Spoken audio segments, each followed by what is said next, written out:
Fantastic Planet is it's one of those animated films that I love coming back to time and time again, just for well, for both its atmosphere and both for the design of it. It has some of the most surreal, nightmarish, and very creative designs I've ever seen in an animated film. It was directed by René Laloux in 1973. This was kind of coming out at like when the height when animation was starting to be more than just like kid affair. It was being gauged more towards adults with stuff like, you know, like Yellow Submarine.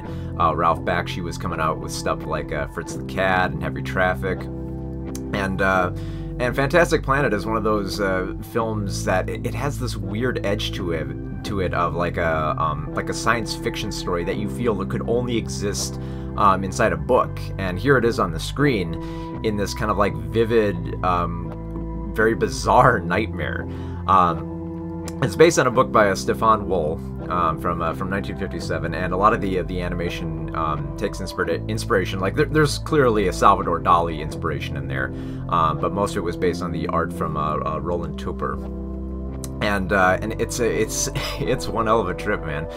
So the story is that humans exist on this specific planet that's occupied by these giant blue aliens called the Draags. And the Draags basically look down on the human beings as kind of like either like pests or pets. You know, they kind of fear them a little bit of what they're capable of, but at the same time, you know, they kind of let the kids play with them as pets. So you have this young Draag by the name of Tiva, who takes an interest in this little boy Tur.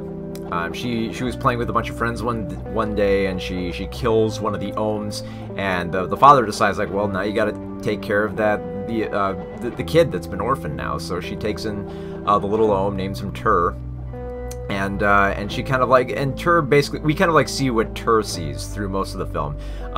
He gets used to what the Draags, what their society is like, you know, what Tiva does for fun, what her parents do, how they have these weird meditation ceremonies, how they receive all the education through these little devices that go directly into their mind.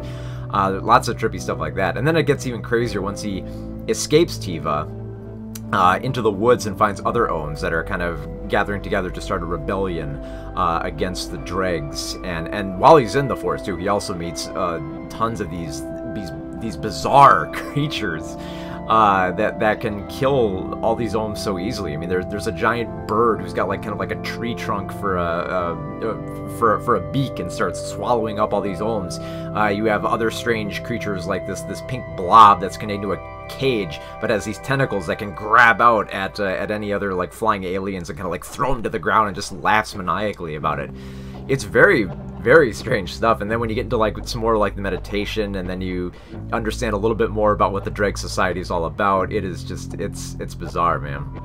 It's bizarre in a way that I love it. It's trippy, and yet it still feels like an important story that's saying stuff about, you know, like speciesism and superstition, and there's you know, there's bits and pieces of like the Cold War in there. So it's very insightful, in addition to being very, very out there science fiction.